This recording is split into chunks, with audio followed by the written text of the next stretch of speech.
Y vamos al aire en 3, 2, 1. Sean todos bienvenidos a Butaca 416, un espacio donde nos juntamos a platicar de series, películas, documentales y todo lo que alcanzamos a ver en la pantalla mientras nos tomamos unas buenas chelas. Yo soy José Carmona, acompañándolos desde la ciudad de Toronto, y en este episodio estaremos echando un vistazo al ya lejano 1991 y a las películas que se estrenaron ese año. Y para platicar de todos estos clásicos que están cumpliendo ni más ni menos que 30 años, ¿qué mejor invitado podría tener que mi carnalazo, don Guillermo Hernández, a quien ya hemos tenido y que tenemos el honor de tener de vuelta? Carnalazo, saluda a la bandita, por favor. Hola, hola a todos, de aquí de nuevo, ya con el tema pendiente que quedó de la vez pasada. Pues hablar para las películas del 91, ¿no? Lo que recordamos y ver qué podemos decir sobre esas películas. Exactamente, como dijiste, el tema que quedó pendiente, y precisamente fue el tema que quedó pendiente porque, ¿cómo recordar a la gente? En el episodio el episodio que saliste fue donde estuvimos platicando de las películas que se estrenaron en el año 2001 y que estaban cumpliendo 20 años. Y ese día mencionaste un par de cosas que nos hicieron reflexionar que irnos atrás otros 10 años no estaría nada mal, y que pues habría un montón de películas que teníamos pendientes o que sí nos gustaría estar platicando, ¿no? Sí, ¿no? Igual de lo que vamos recordando, y pues como puede ser hasta un poco cíclico, ¿no? De lo que se puede ir produciendo, las ideas que se van teniendo. Entonces, hasta ahí hay una que salió que vi hace rato, que es actualidad ahorita en una serie, ¿no? Pero ya lo veremos en un momento. Ya me da, eso es cuando empezamos así, es cuando me empieza a dar curiosidad y quiero saber qué es lo que estabas viendo. Entonces, es así, me late, pero antes de empezar a dar una reconocida al año 1991, hay algo que le he estado preguntando a los invitados últimamente, y es, ¿tú en qué película crees que nosotros dos saldríamos o qué película seríamos? Pues no sé, pero una que me vino a la mente fue la primer Jumanji. Yo digo que nos ha tocado vivir muchas cosas en distintos lugares con diferentes cosas. Entonces sí podría ser un buen Jumanji. Un buen Jumanji. Sí, de veras hemos visitado muchos lugares, hemos visto muchas cosas. Con un CGI un poco malillo, pero me acuerdo que bastante impresionante, ¿no? O sea, yo creo que también estábamos bien ojos y no veíamos pixeleados. Exacto. Fíjate, me late la idea, está bastante chido. Pues bueno, entonces, ahora sí ya que si entramos de lleno, pero antes de entrar ¿qué te parece si primero, nada más te quería mencionar un par de cosas como para darle contexto al año de 1991. La primera pregunta, ¿cuántos años tenías tú en el 91? Pero yo tenía 7 años. ¿Y tú cuántos años tenías en ese entonces? 9 añitos. 9 añitos. Y bueno, entonces yo tenía 7, entonces por eso creo que vamos a estar viendo, mientras estamos platicando de esto, que muchas de estas películas en realidad no nos tocó verlas en el cine porque pues estábamos muy chavitos todavía, no estábamos como en edad de verlas. Había otras, sin embargo, de las que no debimos haber visto en el cine y aún así se vieron en el cine. Pero bueno, ya estaremos hablando entre... no sé si recuerdes tú o qué tanto recuerdas, y solo igual lo mismo para poner el contexto. Entonces teníamos 7 y 9 años. Y no solo eso, en el contexto de cómo estaba viviendo en el mundo. Por ejemplo, en Estados Unidos, el presidente que estaba en ese entonces era George Bush. El presidente, por ejemplo, que en ese entonces todavía existía la Unión Soviética, era Mikhail Gorbachev. Entonces, solo imagínate cómo nada más para que nos entendamos cómo estábamos viviendo qué tipo de mundo era ese en el que vivíamos, ¿no? Y bueno, el presidente de México, ¿te acuerdas quién era el presidente de México en ese entonces? Que habrá sido Salinas, yo creo, ¿no? Sí, exactamente, pues ¿quién nos va a hacer? La mafia del poder, ¿no? Pero sí, era Carlos Salinas de Gortari. Si no me equivoco, estuvo entre el 88 al 94. Entonces, definitivamente, justo a la mitad, el 91 le cayó justo a la mitad del gobierno de Salinas. Y eso está bastante locochón. De los eventos que estuvieron pasando en ese entonces, es algo que escuchamos, ya lo dijiste tú, como que esas cosas que escuchábamos en acá. Entonces, seguimos hasta esos momentos. Por ejemplo, el telescopio, el Hubble, fue lanzado ese año. Y de hecho fue lanzado después de 7 años de que se retrasó. Estados Unidos, por ejemplo, hay otra cosa de las que venimos, que ya venían, todo el mundo ya venía saliendo de esta Guerra Fría, y es justamente ese año Estados Unidos anuncia que va a haber un corte muy muy grande en el presupuesto de las armas nucleares, y también la Unión Soviética llega y empieza a firmar los tratados donde ya se va a deshacer. Entonces justo ese año fue como que en la geopolítica muy muy importante, ¿no? Sí, el cambio que tuvo la Unión Soviética, pasar de ser un estado totalmente comunista a una unión de naciones, a separarse a Rusia y las demás naciones, en el sentido de su movimiento que fue la perestroika, ¿no? No sé si recuerdas más o menos ahí que era ese los zapatos, cambio ¿no? Recuerdo muy bien los zapatos de Canadá, ¿no? Cuando existía aquí la zapatería Canadá. Bueno, pero pues ahí fue, en ese contexto, pues sí era una visión que se empezaba a impulsar en todo el mundo, ¿no? Un cambio hacia una economía más capitalista. De hecho, nosotros lo estábamos viviendo, ¿no? En ese periodo de Salinas de Gortari, pues también nuestro contexto económico cambió, ¿no? Entramos a una economía de libre mercado y pues es lo que nos ha permitido tener ya más acercamiento de forma un poco más inmediata de todo lo que se da en el mundo, ¿no? En el caso de las películas, pues fue así, ¿no? También lo empezamos a vivir porque empezamos a transitar de esos cines grandes, antiguos, a que se empezara a abrir el mercado hasta lo que es ahora con las cadenas de cines, ¿no? Los multiplex, ¿no? De que existen en un solo complejo múltiples salas para ver las películas. En el episodio pasado precisamente le estaba dando el dato ñoño al buen compito del zurdo, le estaba dando el dato ñoño de que, por ejemplo, las pantallas IMAX con la tecnología IMAX se inventó en Canadá, y si no me equivoco también los multiplex se inventaron en Canadá. Entonces cuando yo luego me pongo a platicar, por ejemplo, con gente de aquí, ellos no recuerdan esas salas grandotas, o sea, sí recuerdan que hay cines o como cines, ese tipo de cines claros, pero eran como una cosa muy especial, ¿no? En cambio, por ejemplo, para nosotros sí era bien diferente, ¿no? O sea, no, porque nosotros literalmente crecimos, esas eran las únicas salas que existían, y si acaso existían un par de salas que tenían dos, ¿no? O sea, por ejemplo, yo recuerdo a lo mejor el Palacio Chino que tenía 2 o máximo 3, pero eran muy muy pocas los cines que hubieran tenido tres salas, ¿no? Entonces me late mucho eso, y echarle un vistazo y ver más bien cómo era el contexto, y precisamente también entender qué es lo que estábamos viendo. Por ejemplo, las películas de en ese momento ya no iban a tener, precisamente como ya iba terminando la Guerra Fría, ya no iban a tener precisamente estos malos, ya los rusos ya no iban a ser los malos, ¿no? O sea, ya desde este contexto ya iba a ir cambiando, y ya no se iba a tener eso, ¿no? O sea, eso que habíamos visto con Top Gun y todas esas cosas iba cambiando, o sea, ya no eran, ya los malos iban cambiando así pues dependiendo de las fechas. Rambo. Exacto, justamente. Y eso estaba bastante chido. Eso fue entonces el contexto de cómo se estaba viviendo en el mundo y cómo se estaba viendo, ya lo dijiste tú, cómo lo vamos a ir viendo reflejado a lo mejor en las películas que vamos a estar viendo en este 1991. Entonces, ¿qué te parece si empezamos con una listita que teníamos por aquí? Y esta listita más o menos nos da unas, como las que están al menos por el Internet Movie Database, nos dice cuáles eran según esta lista, cuáles eran las mejores 10 películas. Vamos a ver si es cierto, si estamos de acuerdo o no, y a partir de ahí nosotros también tenemos un par de películas que nosotros definitivamente pondremos dentro de esta lista, que no están, pero ya las iremos mencionando. ¿Qué te parece si empezamos con esas, va? En la número 10 ellos pusieron a Thelma y Luis, que en México le pusieron Un final inesperado. Pues es que ya te contaban el final. Yo no iba a pensar que se tiene un final inesperado. ¿Recuerdas esta? Yo, la mera verdad, no recuerdo haber visto como muy de joven esta película. De hecho, sinceramente, yo creo que tiene menos de un año que vi por primera vez esta película. No me acuerdo de haber visto mucho. Y la vi y no se me hace como tan buena. Igual, a lo mejor muy probablemente sí merece estar, pero así como que digamos que en el top 10 de esas películas, comparando con, ya veremos y hablaremos de otras que están en esta lista, sí, no estoy tan seguro. ¿Tú cómo la ves? ¿Está bien en este número 10 o no? Pues, no sé, o sea, a lo mejor debe ser considerada porque tal vez tiene importancia de que las protagonistas son dos mujeres. Creo que hay muy pocas películas en las que los protagonistas sean las mujeres, ¿no? Y pues tan es así como tú dices, ¿no? Si eres famoso cuando apareces en Los Simpsons ya fue referenciada, ¿no? Cuando esté escapando Marge.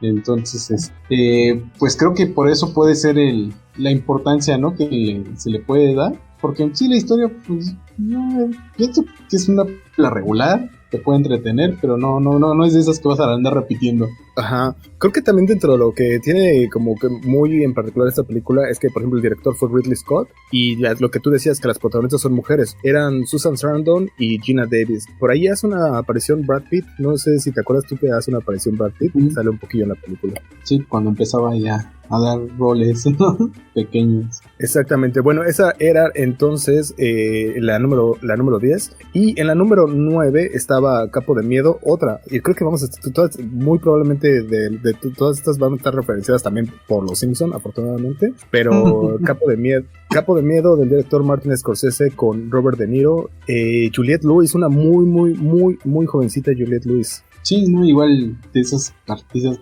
como el mismo Brad Pitt, ¿no? Que luego ya los veríamos juntos tal vez, pero son más o menos cuando empezaban a tener un poco más de relevancia en las películas y tratando de hacer papeles que les fueran guiando para su carrera, ¿no?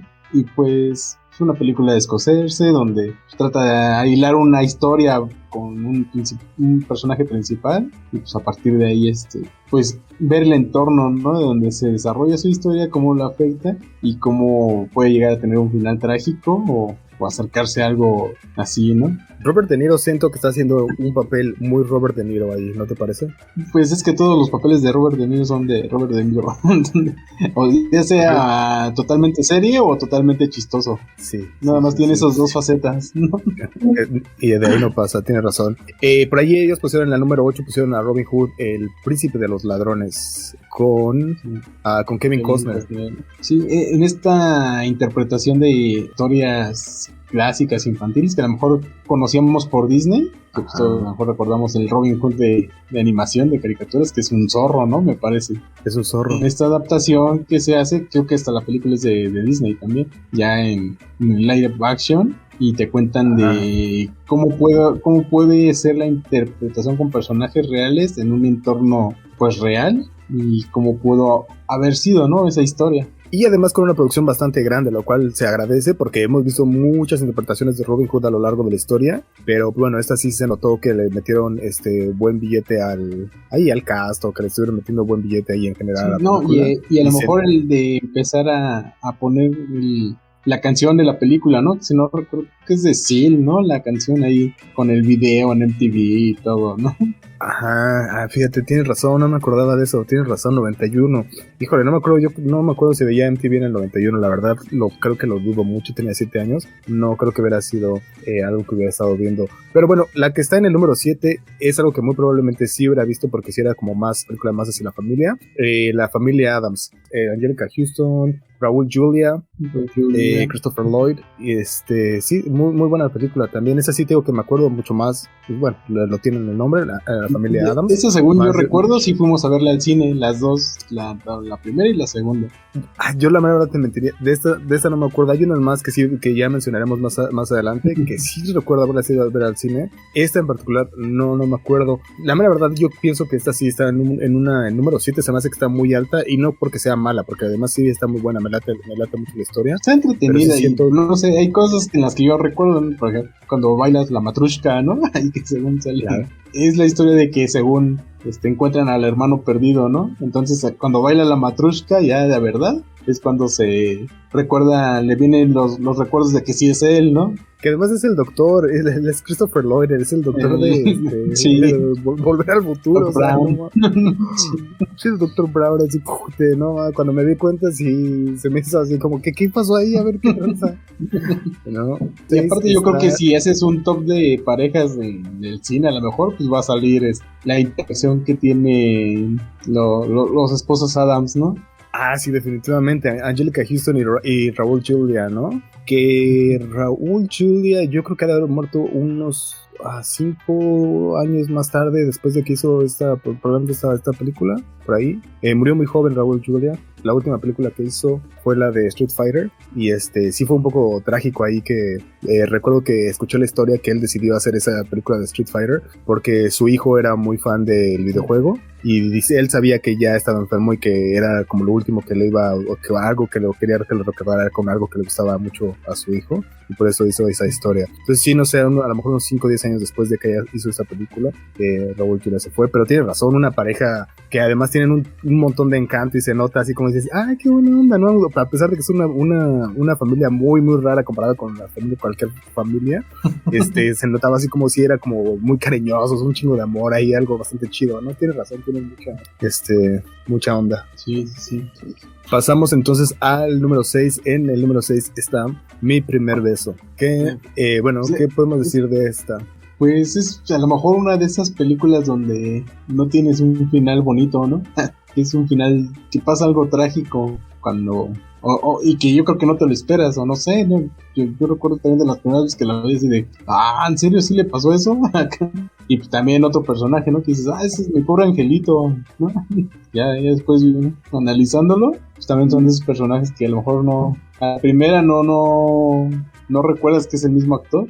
Y pues no sé, igual meter canciones que te hacen recordar, ¿no? Cuando escuchas My Girl, pues a lo mejor dices, no, pues es la de Mi Primer Beso en español, que no creo que en inglés se llama My Girl, ¿no? No recuerdo bien. Ajá, My Girl se llama, en inglés se llama justo My Girl. Que eso de las traducciones ya lo hemos platicado muchas veces aquí, muchas veces nos hemos quejado, otras veces hemos hablado bien, pero pues es que nunca se imaginaron que iban a salir una segunda película de Mi Primer Beso, y entonces, o sea, ¿cómo le pones a la secuela? Aquí en México, pues también sí era un poco una parte, entre todo política, se podría decir. Digo que estamos en la transición de entrar al primer mundo, entonces podría empezar a ver títulos que ya dejaban un poco más cosas del idioma original, pero en una época sí era por ley que todos los títulos debían de estar con una traducción al español, hasta si en los mismos cómics, ¿no? Si nunca ibas a comprar un cómic de Spider-Man, comprabas el cómic del Hombre Araña, ¿no? Entonces, sí, claro, qué bueno, eso era por ley. Qué bueno que lo mencionas, que exactamente que era por ley y que no es porque, muy probablemente sí había muchos malos traductores, pero no era porque ellos quisieran. Si no me equivoco, como por ejemplo una de las excepciones era de que los nombres propios, por ejemplo, sí los podrían estar dejando, pero en realidad la onda iba mucho más allá de eso, sino que, como dices tú, sí tenían que tener los nombres de las películas traducidos. Y también eso, no sé, My Girl, ¿cómo lo hubieran puesto?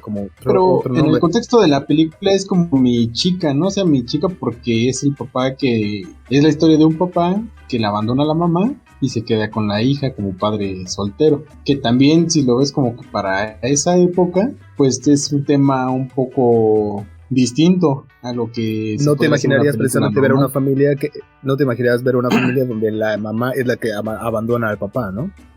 Sí. Entonces yo creo que por eso va el título en inglés, ¿no? Ahora creo que Mi Primer Beso estuvo bien hecho, porque sí creo que las personas que estuvieron viendo o sea, que le pusieron el título, sí se pusieron como a ver la película y sabían de qué iba, y entonces sí dijeron, ok, Mi Primer Beso está bien. De eso no me quejo. Creo que la queja aquí del nombre va hacia la segunda, de que ya cuando le sacaron Mi Primer Beso, dice, bueno, ya hay una 2, pues ya no es el primer beso, pero pues sí le siguieron poniendo Mi Primer Beso 2. Entonces ahí estaba medio raro. Entonces esta estaba buena, como dices tú, sí, era un drama que así viéndola, que me siento que era como para dirigir a las familias y a la gente joven, niños probablemente, y ver eso y enfrentarse con la muerte, que además no solo es como la muerte de uno de los protagonistas, sino la muerte dentro de toda la película, porque como dices tú, el papá se dedicaba precisamente, tenía una casa funeraria, entonces convivían literalmente ahí mucho con la muerte, y estaba un poco, sí estaba locochona esa idea de esta película. No, y aparte yo creo que algo que puede dejar las películas es una fobia inducida. ¿Cuánta gente de nuestra generación no le teme a las abejas, ¿no? Sí, fíjate, sí es cierto, no lo había pensado, eso, pero sí es cierto, ¿no? Tienes mucha razón, mucha razón. O darnos cuenta que hay gente que es alérgica a las abejas. Algo. Yo o sea, no me lo imaginaba en ese entonces, o sea, no sé, sí tienes mucha razón. Bueno, esta fue el número 6. Pasando al número 5, ellos pusieron una película de Oliver Stone que se llama JFK. El protagonista, fíjate, otra vez, Kevin Costner como protagonista, sale Gary Oldman. ¿Y qué recuerdas de esta película? Pues es como es un poco del activismo de Oliver Stone, ¿no? El querer ir en contra de... ser un poco parte de las teorías de la conspiración y dar su interpretación de lo que puede llegar a conocer, ¿no? A lo mejor lo hace ya más en forma de documental como tal, ¿no? Yo creo que en esa época pues no iba a conseguir financiamiento para hacer un documental, entonces lo vendió como una película donde él trata de dar una versión de qué es lo que realmente sucedió en el asesinato de Kennedy, ¿no? Una película muy larga, no sé si la has visto últimamente, una película muy larga que además te convence totalmente. O sea, yo para mí, lo de JFK, yo para en mi memoria, oye, muy seguramente en el inconsciente colectivo, es así como pasó en esta película, ¿no? O sea, todos tenemos como eso que, a ver quién fue, quién lo mató al gobierno, ya sabes.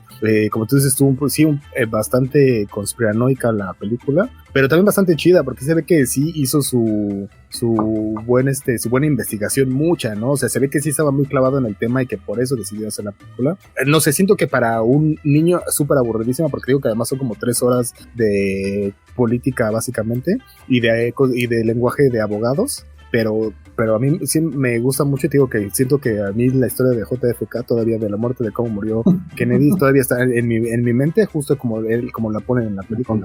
Sí, pues te digo que es cuando a lo mejor de cómo obtener dinero para hacer lo que quiero, para contar mi versión de los hechos, ¿no? Ahora sí que aplicó Oliver Stone con mi verdad. Sí.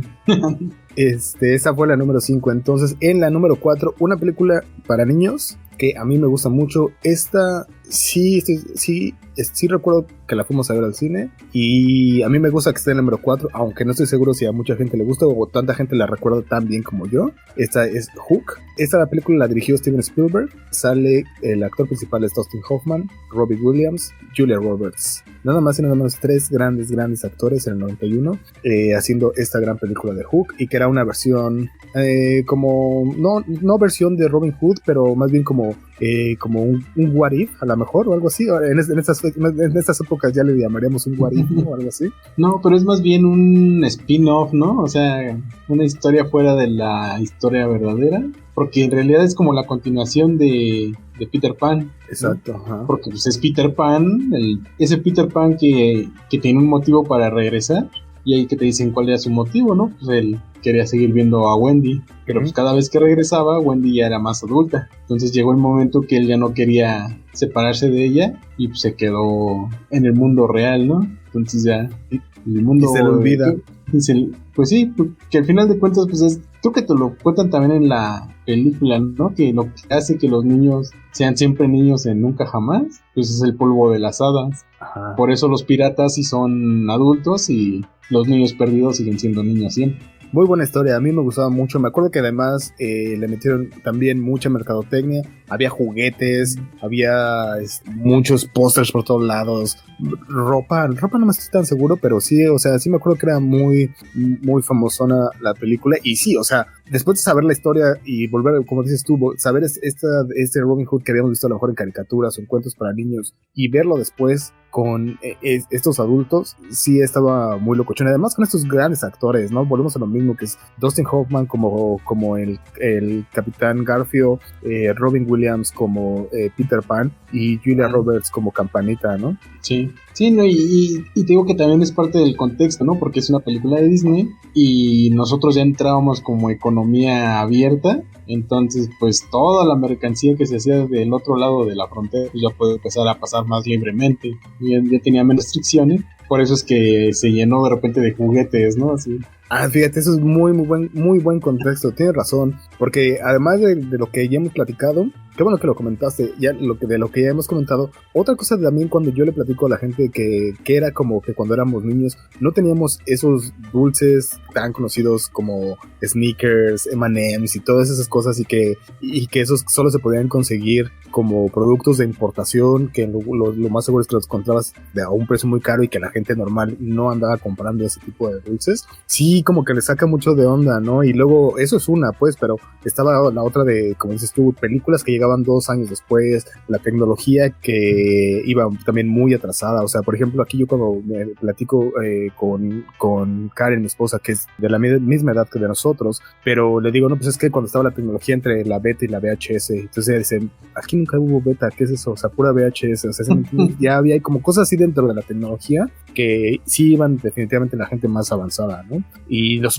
Walkmans y todas esas cosas que nosotros nos llegaban, o sea, 2 años en ese entonces es un montón de diferencia. O sea, si tienes 7 o 9 años es una gran diferencia un Walkman a los 7 o a los 9 años, ¿no? O sea, el modo que vas a estar escuchando tu música sí va a ser muy diferente. Sí, y aparte pues veo que pues se supone que no estamos en una economía abierta, entonces todos esos productos no los podías encontrar de forma legal. Pasaban, de algún modo llegaba la mercancía y no lo encontrabas en las tiendas establecidas, ¿no? Tenías que ir a los tianguis, los mercados, a Tepito, a lugares así donde llegaban, aparecía de un momento a otro un contenedor con muchos aparatos electrónicos y que los empezaban a distribuir, ¿no? Sí, o la gente que conocíamos nosotros, los niños que tenían ropa que no reconocíamos, o cosas con ropa así como muy rara, o sea, y decían, sí, es que mi tío vino de Estados Unidos, o mi tío que vive en Estados Unidos y les traía cosas acá bien locochonas, ¿no? Sí.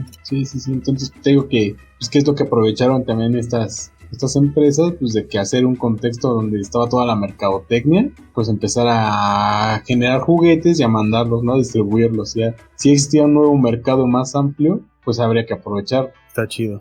Esa, el número 3, a lo mejor está en mi lista, a lo mejor estaría como número 1, posiblemente, pero está muy bien posicionada aquí. Terminator 2, El día del juicio final, del director James Cameron, desde luego, con Arnold Schwarzenegger y Linda Hamilton. Y Edward Furlong también ¿Qué tal te acuerdas de esta película? No, pues es yo creo que de las que más recuerdo de mi infancia, ¿no? Por el contexto, ¿no? O sea, de eso que mencionas, ¿no? Yo sí recuerdo que era un cine de esos grandes, viejos, que tenías que formarte afuera, esperar que la gente saliera, para que después ya entraras tú a la siguiente función. Pues te vendían la clásica Copa Holanda, de helado, los muéganos, hasta merengues, creo que es lo que vendían, y las pasitas con chocolate, ¿no?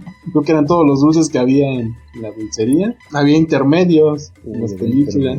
Y pues ya de la película, pues yo creo que así como historia del cine, pues sí que es lo que dejó la primera Terminator, pues una historia, pues, que no conocíamos, ¿no? Que en algún momento ibas a pelear contra las máquinas. Y qué es lo que desarrolla ya en la número 2, ya James Cameron, ya con más dinero recaudado y con más confianza en que iba a recuperar mucho más, pues comenzar a meter más efectos especiales y sí ver la verdadera guerra de las máquinas de la mano del robot que ahora es el que va a cazar, y cuál era su tecnología, ¿no? Que decías, no, en vez es un robot de mercurio, ¿no? Porque ves cómo se abre, cómo se rehace, que no lo pueden matar. Entonces, pues sí, ¿no? Y la historia pues es demasiado entretenida, y tan es así que esa historia pues ya dio para hacer todo lo que vino después, ¿no? Que ya no fue tan emocionante tal vez, bajo la premisa de Terminator 2, pero pues, que se puede seguir haciendo series, se pueden seguir haciendo películas, ¿no?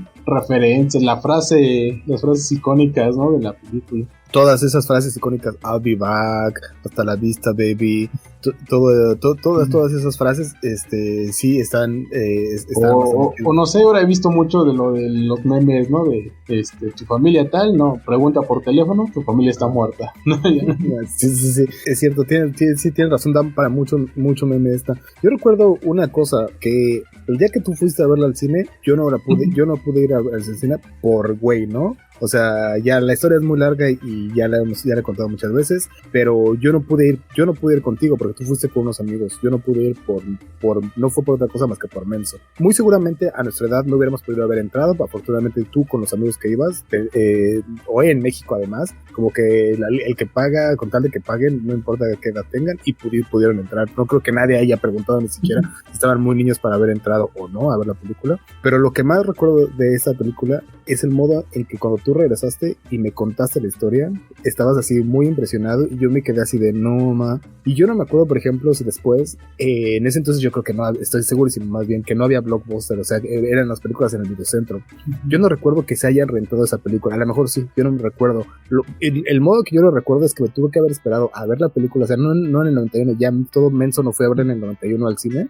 Yo me acuerdo haberla tenido que ver como 2 años después, a lo mejor que salió en la tele, o sea, en el canal 5, a lo mejor, eso es mi recuerdo, a lo mejor estoy equivocado, a lo mejor sí la vi un año después cuando salió en el videocentro, pero yo me acuerdo, pero sí recuerdo mucho como eso que me decías, es que esto yo nunca lo había visto antes, o sea, no, los efectos especiales, o sea, no sé si a lo mejor, como lo decíamos así de niños, o si los efectos especiales están muy no sé si era lo que decías, pero sí me acuerdo cómo describías tú al enemigo, o el robot que era, como dices tú, de mercurio, y yo decía, qué loco, o sea, no, por más que trataba de imaginármelo y del modo como decía, no me daba tanto la imaginación, y ya cuando lo vi, o sea, ya entendí un montón de cosas, y sí, no me decepcionó nada. Muy adelantado, como dices tú, James Cameron, que años y años después sigue haciendo oro, que sigue haciendo esto que él dice, yo que necesito inventar una cámara que haga esto, y él sigue inventando cosas y haciendo muchos adelantos en la tecnología, han sido precisamente gracias a James Cameron, ¿no? No, y aparte que yo creo que algo que para mí tiene sentido, que si vas a viajar en el tiempo, como que por qué también tendrías que construir tu ropa de ese tiempo, ¿no? Cuando aparecían desnudos o sea, pues, si ya estás viajando la materia viviente, como que por qué tendrías que llevar ropa, ¿no? O sea, no, yo creo que así sería un verdadero viaje en el tiempo, ¿no? Buen punto. Entonces, sí, si me llegan a ver encuerado por ahí por las calles, no crean que ando de loco, acabando en la peda y acá que se perdí la ropa. Mejor pónganse a pensar que estuve viajando en el tiempo y que regresé, o que de alguna época, ya sea en el futuro o en el pasado. Que lo tengan muy en cuenta la gente, por si me llegan a ver ahí encuerado corriendo por las calles. Vengo regresando porque vengo de viajar en el tiempo, ¿no? Solo para que quede ahí como nota para todos, ¿no? Bueno, pero ¿qué tal si ya nos vamos al número 2 que pusieron otra vez el Internet Movie Database? Es Punto de Quiebra o Point Break, con un actor que en esta época además ha dado muchísimo, y este año más que nada da muchísimo de que hablar, Keanu Reeves, Patrick Swayze, en esta historia de dos jovencillos que andan policías, de un Keanu Reeves policía surfista, ¿no? Sí, o sea, igual, ¿no? Es como que de lo mismo que decíamos de Brad Pitt, que comenzaban a despuntar sus carreras o a ser considerados ya para carreras de como protagonistas en alguna película, pero, o sea, yo tiene mucho que la vi y la verdad no recuerdo mucho, o sea, como que no me impactó para decir que sí es una gran película, ¿no? Tal vez por esto, ¿no? Por la carrera de estos dos actores, que ya posteriormente a lo mejor ya fueron más reconocidos, ¿no? Y pues más por lo que ahora es Keanu Reeves, ¿no? Que sí lo veo muy, muy cabrón, o sea, por más que digas tú que Keanu Reeves ya era el protagonista en esta historia en el 91, yo aún así sigo sintiendo que al 99, cuando hizo Matrix, no era todavía el gran actor que se llegó a convertir. Ya no voy a decir el gran actor, porque además la verdad siento que no es tan buen actor, pero es bien buen pedo y le echa un chingo de ganas. No, es bien chido. Entonces siento que sí no es gran actor, pero no es queja. Sí me cae chido, aunque no sea siento que no sea tan buen actor, ¿no? Siento que es bien buenísimo, pero no, pues es que en todas sus películas tienen la misma expresión, ¿no? Entonces sí, hasta donde sacan las cosas bien. Al perrito, ¿te acuerdas la otra o sea, Noviembre en Nueva York o algo así, donde se le muere Dulce Sweet November, ¿no? Ajá, Dulce Noviembre.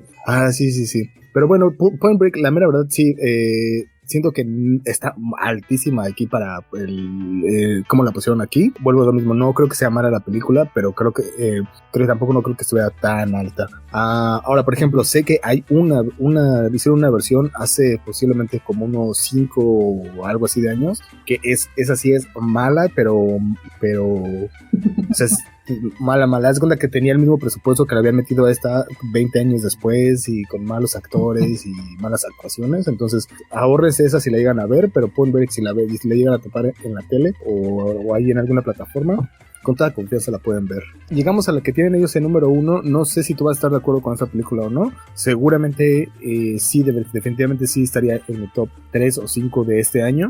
Y además es una muy muy buena película. Está precisamente El Silencio de los Inocentes, The Silence of the Lambs. Jodie Foster, Anthony Hopkins haciendo esta gran película. Volvemos a lo mismo también, una Jodie Foster que obviamente no era de sus primeras películas, pero sí muy muy joven, que la vimos Jodie Foster mucho más joven en Taxi Driver, pero aquí ya no una niña pues como la habíamos visto en Taxi Driver, pero una actuación muy muy chingona de los dos, ¿no? Sí, ¿no? Y de hecho por eso salió el tema de las películas de este año, ¿no? Porque 10 años después hicieron Dragón Rojo. Y pues ¿qué te cuenta, no? La historia de cómo puedes llegar a atrapar a un asesino en serie. Pues a lo mejor la premisa es, búscate otro asesino en serie que te ayude, ¿no?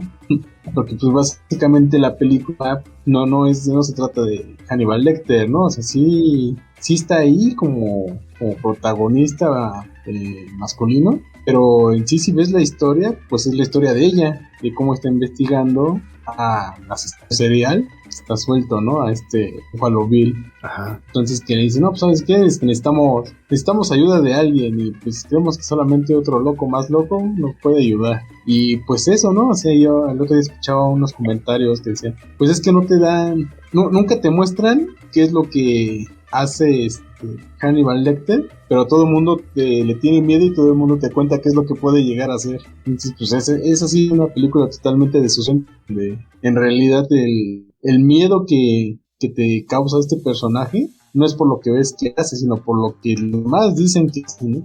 Precisamente por lo que no ves que hace es por lo que te da miedo. Tienes razón, y tienes mucha razón también. Este personaje precisamente también dio para hacer secuelas, precuelas, para hacer también unas series por ahí, serie y mucho más, ¿no? Y se agradece también. Los dos, vuelvo a repetir, actuaciones también muy, muy chidas de Jodie Foster y Anthony Hopkins. Y no sé, o sea, sí, definitivamente sí está. Yo, definitivamente no recuerdo haberla visto en el 91. No hubiera sido algo que hubiéramos ido a ver al cine. Pero pues sí, yo creo que a lo mejor unos 2-3 años después o algo así por ahí lo hubiéramos visto. Ahora que dices que yo recuerdo, creo que la vimos en beta, y de esas betas piratas, ¿no? Así. Y lo que más, yo recuerdo de esa película es el cartel que sale la libélula, ¿no? Es como una mariposa, ¿no? Ajá, como una mariposa. Según yo es como una libélula, ¿no? No, es que no me más bien, ¿sabes qué? Como una palomilla, como algo así, como un tipo de esa especie. Pues sí, ¿no? Yo me acuerdo mucho de ese cartel, ya, cuando ves la película dices, qué loco, ¿no? Y al final de cuentas, pues, o sea, también eso lo escuché, ¿no? O sea, buscas a un loco para que atrape a otro loco, que supone que es peor, y al final es el que queda libre, ¿no? Y además con un final súper abierto que dices, bueno, quién sabe, ¿no? Si pueda pasar algo por ahí, bueno, ahí lo dejamos. Y bueno, por ahí, esa una premisa precisamente parecida lo utilizan después como en una serie, no sé si la has visto, que además es muy recomendable, Mindhunter, que también lo mismo, que como dices tú, que ocupan a un loco que está encerrado para atrapar a otros locos. Y eso está también bien cabrón, ¿no? Está bastante chido. También muy recomendable. Definitivamente, si alguien no ha visto El silencio de los inocentes, la tiene que ver. Pero bueno, estas fueron las 10 películas que IMDb tiene rankeadas como lo mejor del año 1991. Obviamente, y como ya es costumbre, nos quedan por platicar las películas mexicanas, series de televisión y muchas cosas más que estaremos comentando en la segunda parte de Clásicos de 1991. Muchas gracias a todas las personas que escuchan el programa, ya sea en la versión live, en Facebook o YouTube, o la versión editada a través de Spotify, Apple Podcasts, Google Podcasts, etc. Esto fue Butaca 416. Hasta la próxima.